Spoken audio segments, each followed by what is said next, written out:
Саламатсыздарбы, урматтуу мекендештер, Ордо калабыздын кымбаттуу тургундары.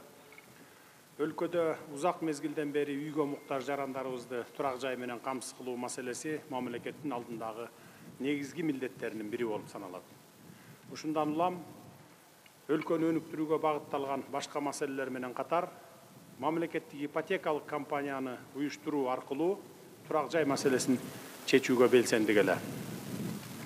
Келип түшкөн арыздардын негизинде азыркы тапта республика боюнча турак жай алуу кезегине 40 миңден ашуун жарандарыбыз катталган.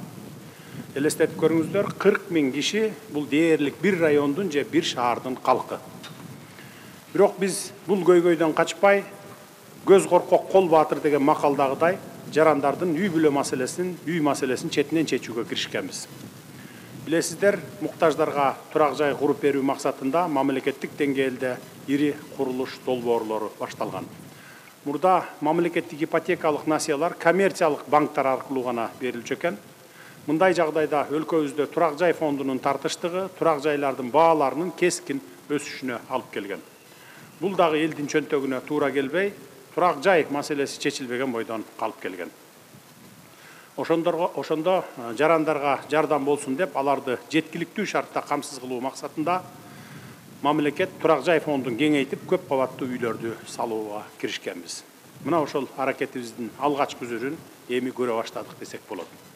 Мындан улам мамлекеттин эл үчүн кам көргөн ийгиликтеринин бири мамлекеттик ипотекалык компания тарабынан курулган бүгүнкү турак жай комплексинин ачылышы менен баарыңыздарды чын жүрөктөн куттуктайм.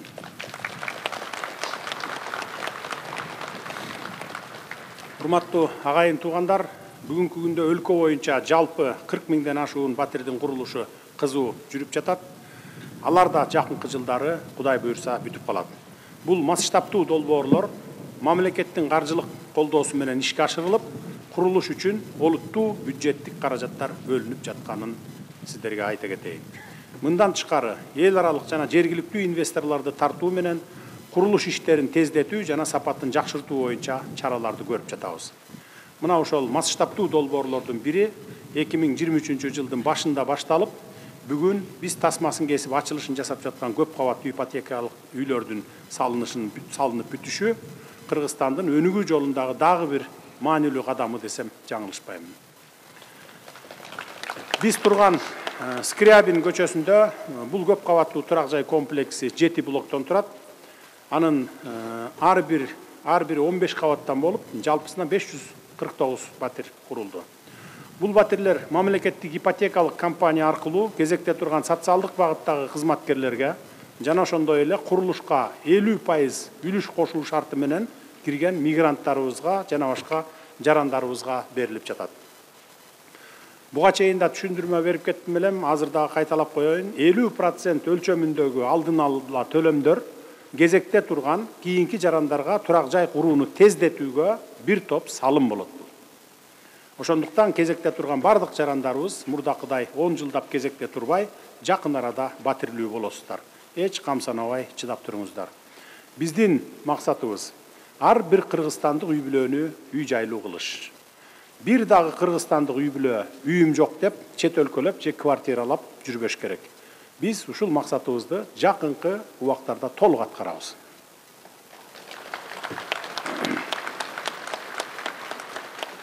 Урматтуу бишкектиктер, дагы бир жакшы жаңылыкты сиздер менен бөлүшө кетейин. Жакынкы күндөрдө дагы бир маанилүү турак жай долбоорунун алгачкы этабы ийгиликтүү аягына чыгып келүүдө. Өзүңүздөргө белгилүү болгондой, мурдагы 47 колониянын ордуна турак жай курулушу башталган. Буюрса, бирси күнү ал жерде дагы миңдеген шаардыктарды турак жай менен камсыздайбыз деп турабыз. Өлкөбүз сейсмикалык активдүү чөлкөмдө жайгашкандыктан турак жайлардын курулушунун сапатына чоң маани берүүдөбүз. Бардык иштер улуттук курулуш ченемдери менен талаптарына жана эл аралык стандарттарга ылайык ишке ашырылууда. Мен ар дайым курулуштун ар бир этабына катуу көзөмөл жүргүзүлүшүн талап кылып келем. Өзүм дагы дайыма көзөмөлдөп турамын. Ошону менен катар заманбап материалдар колдонулушуна басым жасоодобуз. Бул турак жай комплексинин аймагында заманбап инфратүзүм, эс алуучу жашыл зоналар, балдар аянтчалары, спорт аянтчалары жана унаа токтотушу жайлар дагы эске алынган. Албетте, мунун баары жарандарыбыздын бекем жана коопсуз үйлөр менен камсыз болууга, камсыз кылууга көрүлгөн чаралар. Учурдан пайдаланып айрым жарандарыбызды сарсанага салган дагы бир жагдайга токтоло кетейин. Турак жай алам деп кезекке тургандарды жакын тааныштар аркылуу алдыга жылдыруу же башка жолдор менен кезегин эртелетүү мүмкүн эмес. Түзүлгөн система бардык жарандарга бирдей мүмкүнчүлүк берип, коррупциялык көрүнүштөргө жол бербейт. Мамлекеттик ипотека менен үй алуу процесси толугу менен санариптештирилген жана электрондоштурулган. Баары онлайн иретинде көрүп отурса болот. Урматтуу мекендештер, мамлекеттик ипотекалык компания алдыдагы 4-5 жыл ичинде кезекте турган үй бүлөлөрдү турак жай менен толук камсыз кылуу максатын көздөп жатабыз.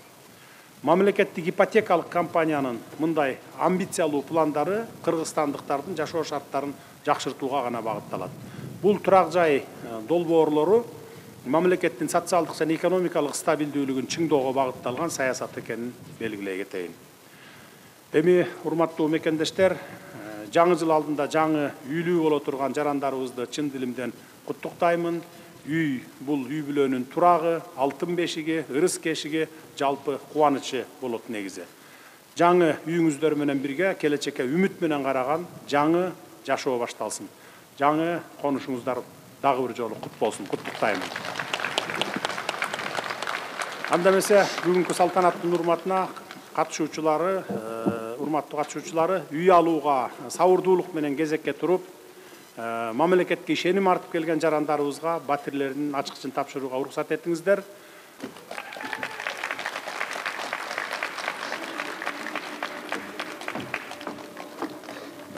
Келиңиз. Кут болсун квартираңыз, ак жолтой квартира болсун. Бала үйлөрүңүз, келин алууңуз. Ушул Бишкекте жашаганыма 88-жылдан бери 35 жыл болду. Ал эми улуттук телевидениеде иштегениме 30 жылга жакын болду. Окууга тапшырып келген бойдон мен ушул жерде жүрөм. Бирок мен Бишкектин жашабаган районум, жашабаган үйүм калган жок. Квартирадан квартирага которулдук. Биздин ошол учурларда квартира алганга шартыбыз жок болчу. Күнүбүздүн өткөнүнө ыраазы болуп жүрдүк. Анткени айлыгыбыз абдан төмөн, аз. Эң биринчи жылдарда 500 сомдон, кийин 3000 сомдон, эң акыркы сизге өткөнгө чейин 8000 сомдон алып биз жашадык. Ошону менен күн көрдүк. Ошого күнүбүз өткөнүнө эптеп жашап атканыбызга сүйүнүп жашадык. Үй эмес, биз күндү араң өткөрүп жашадык. Ошол жылдарда ар кайсы жерде иштеп жүрүп, кээде көчөлөрдө суукта балдары менен, жаш балдары менен көчөдө калган күндөрүм болду. Вагондордо жашаган күндөрүм болду. Ошондой күндөрдө балким суук тийип, оорукчан болуп калдыбы, кызым дагы ооруп, ошол өтүп кете берди. Ошол өлүм астында жатканда кызым айтчу: "Апа, биз үйлүү болобузбу? Биз үйлүү болсок экен" деп. Мен айтчумун: "Кызым, биз сөзсүз үйлүү болобуз.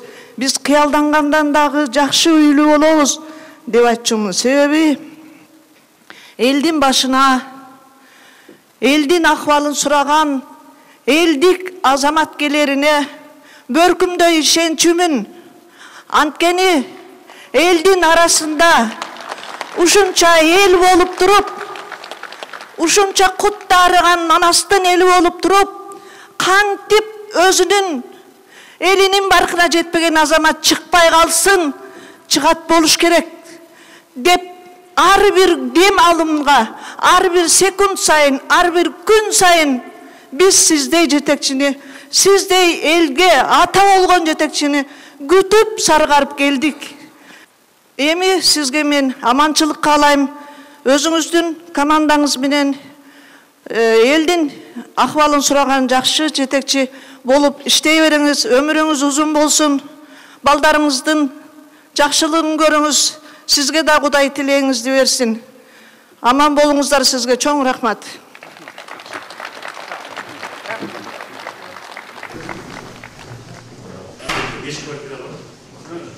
Bir evde 5 kvartira, 5 başta. Sağ olun. Salamasınlar. Aleyküm selam. Sizler mi hocayım? Ata-anası çok Sen aldın mı? Kayakta işteysin? Bankta işte. Ya, bankta kaysı bankta? Bank. Bank? Babam bankta işteyip kezdi. Kelinçeginiz. Atanesi. Biz tayatasımız. Gördün mü yernesine? Saptolo. Oğa ta'n bana. Men жердештерим тандап туруп киргизипсиң да? Жок. Случайно элеби? Жеребовка менен болду. Жеребовка мындай жок. Биз деген үй алган очередке барып, ал жакта да очередке туруп калдык. 64-нчы очередте болду, атам экөөбүз барып турдук. Кечке күттүк, очеред келчекти, ошентип атам. 2-этаж калыптыр. Анан дейт 15-этаж калыптыр. Анан 15-этаж бийик болуп калды, атамдын кеңеши менен 2-этажды алып калган. Туура кылгансың, туура кылгансың. 2-этаж жакшы да. Анан ошентип келсе келе ошол барып Анан мен киргенге да буйруп калыптыр да. Ташлап Мен кече биринчи жолу аркайылым да сасен. биринчи жолу кече көрдүм буларды. Биринчи жолу. Четиген көзүн салдырган. 3 комнат мı? 3 комнат. 3 комнат. Биякта балдарыбыз Спальня экен. О спальняңарда сонун пападай кетти да күн жака. жакшы.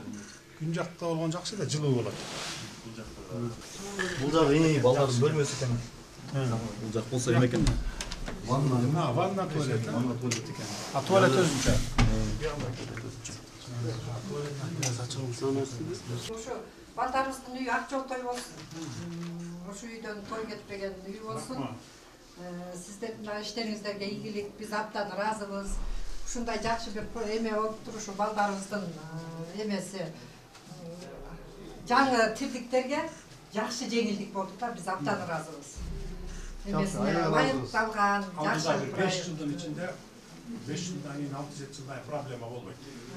Жаңы үйлөнбөгөндөргө да квартира беребиз 25 жыл. буюрса 15 жыл калды. Жарымын төлөдүңөрбү? Жарым төлөдүк, 50% төлөдүк, жарым ошол. Окшуй канча болду? Стоимость ушунда. Ошондо деген биз жарым болгондо 3 миллион 270 миң бердик. 30 миңин берипсиңер, 30 миң 35 миң долларын. Калган 15 жылга бөлүп койдук, акырында буюрса төлөдүк. Бул районда ушундай үйлөрдүн баасы $1500. 1500. Черновой, без ремонт. Черновой. $1500. Бул жакта үй эме аябай жакшы жеңилдик.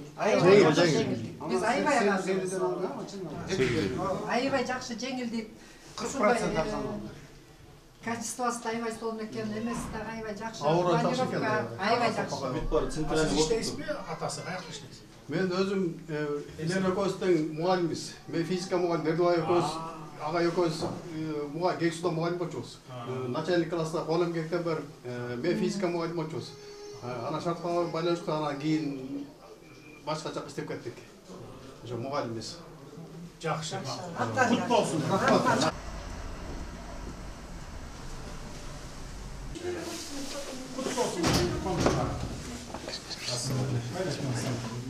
Кимиңиздер атыңызда?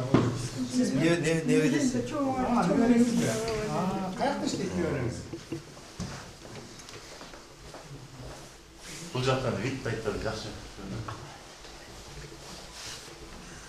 Эмеси окumuş кысым Централь.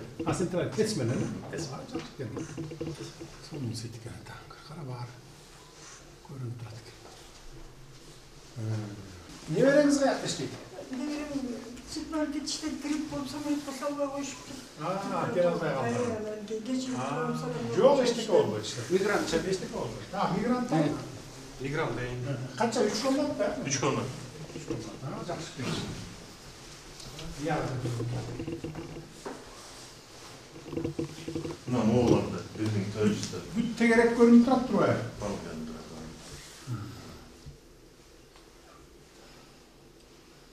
Бул 15-нчи этаж, э? 15. Эң үстү да, эң төбөсү экен да. Баарын төбөсүнөн карап туруп турбайсызбы?